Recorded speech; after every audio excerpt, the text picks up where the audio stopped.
এ জাগতিক জগতে যিনি পঞ্চমুখী শিব, অর্থাৎ বাবা যার 5টি বদন, সে ওই 5 বদনেও আবার গৌরী লীলার কথাটা লিখে বলে শেষ করতে পারেনি। এমনকি চতুর্মুখী ব্রহ্মা, বাবা তার তো 4টি বদন, তিনিও পারলেন না তার 4টি বদন দ্বারা আমার গৌরীর লীলার কথা বলে শেষ করতে।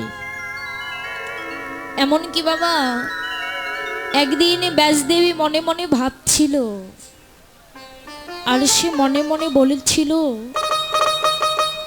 যে জগতে আমি আমার গৌরীর লীলার কথাটা লিখে শেষ করতে পারবো। এই বলে বাবা ব্যাসদেবী গেলেন সাগরে স্নান করতে।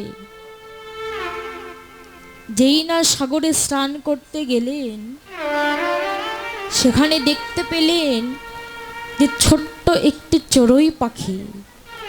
চড়ুই পাখিটি ধুলার মাঝে গাটা মাখাচ্ছে আর সাগরের মাঝখানে গিয়ে গা খানি ঝাড়ছে। এবার ব্যাসদেব লক্ষ্য করে বললেন, আচ্ছা চড়ুই পাখি, আমি বারবার লক্ষ্য করছি যে তুমি ধুলার মাঝে গাটা মাখাচ্ছ আর সাগরের মাঝখানে গিয়ে গাটা ঝাড়ছ, এর কারণটা কি?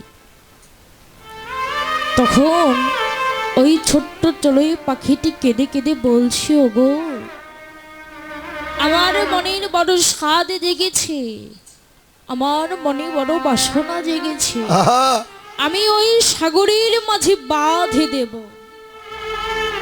যেই না বললেন বাঁধে দেব, তখন ব্যাসদেব বললেন, মূর্খ চড়ুই পাখি, তুমি এত ছোট হয়ে কেমন করে ওই সাগরে বাঁধে দেবে? তোমার দ্বারা কোনোদিন কখনো ওই সাগরে বাঁধে দেওয়া সম্ভব নয়। তো বাবা যেই না এই কথাটি বলেছে, ওই ছোট্ট চড়ুই পাখিটি কেঁদে কেঁদে বলছে, ওগো শোনো, আমার মনের আশা যদি পূর্ণ না হয়, তুমি যে আশা করে এখানে এসেছো, তোমার আশাটাও কোনোদিন কখনো পূর্ণ হবে না। তো ব্যাসদেব বললেন, আচ্ছা চড়ুই পাখি, বলো তো আমার মনের কি আশা, আমার মনের কি অভিলাষ, যা কোনোদিন কখনো পূর্ণ হবে না? তখন এই ছোট্ট চড়ুই পাখিটি কেঁদে কেঁদে বলছে, ওগো তুমি যে মনে মনে বললে যে গৌরীর লীলার কথাটা তুমি লিখে শেষ করতে পারবে, শোনো, এই বিশ্ব ব্রহ্মাণ্ডে যত নদী নালা খাল বিল আছে, যত সাগর সমুদ্র আছে, সব কিছুর জল যদি কালি হয়ে যায়, এই বিশ্ব ব্রহ্মাণ্ডে যত বৃক্ষ আছে, ওই বৃক্ষের কাঠ যদি কলম হয়ে যায়, আবার ওই বৃক্ষের পাতাগুলি যদি কাগজ হয়ে যায়, তবু কোনোদিন তুমি আমার গৌরীর লীলার কথাটা লিখে শেষ করতে পারবে না। তো বাবা আজকে ব্যাসদেব তিনিও পারলেন না আমার গৌরীর লীলার কথাটা লিখে শেষ করতে। আমি তো সামান্য বালিকা, একটি মাত্র বদন, এই একই বদনে কতটুকু আর সেই গৌরীর লীলার কথাটা বলবো বাবা। তবে শাস্ত্রে শুনেছি, সাধু সঙ্গ সর্বশাস্ত্রে কয়, লয় মাত্র সাধু সঙ্গে কৃষ্ণ প্রেম উপজয়। জগতে এসে সাধুগুরু বৈষ্ণবের চরণের ধুলিটা অঙ্গে মাখতে পারলে নাকি ভগবানের চরণের ধুলিটা অঙ্গে মাখা হয়ে যায়? তো বাবা এই যে আজকে রাসলীলা, রাস শব্দের অর্থ কি বাবা?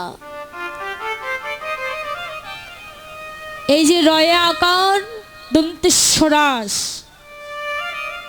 মাঝখানের আকারটা যদি বাদ দেওয়া যায় তাহলে কি হবে? রস। সকল লীলার মুকুটমণি শ্রেষ্ঠ লীলা হলেন রাস লীলা বাবা। তো এই লীলার মাধ্যমে কিন্তু আমার অনেক অনেক রসভাস হবে, অনেক ভুল হবে। নিজ সন্তান মনে করে, ছোট ভগ্নী মনে করে আমারই সকল দোষ অপরাধ মার্জন করবে। কেননা জাগতিক জগতে যদি কোনো সন্তান বাবা মায়ের কাছে অপরাধ করে যদি বলে, মা বাবা তোমাদের চরণে বড় অপরাধ করেছি, একবার আমায় নিজ গুণে কৃপা করে তোমরা আমায় ক্ষমা করো, দেখবেন সেই পিতামাতা সন্তানটিকে ক্ষমা করে দেয়। তেমনি করে বাবা আপনারা আমাকে নিজ সন্তান ভাবুন বা না ভাবুন, তাতে আমার কোনো দুঃখ নেই। এখন এই মুহূর্তে আমি আপনাদের বাবা মা হিসেবে মেনে নিয়েছি। আমি আবারও জানাই আপনাদের চরণের শত সহস্র কোটি প্রণাম। জয় জয় নিতাই গৌর শিবানাথ প্রীতি প্রেমানন্দ হরে হরি বল।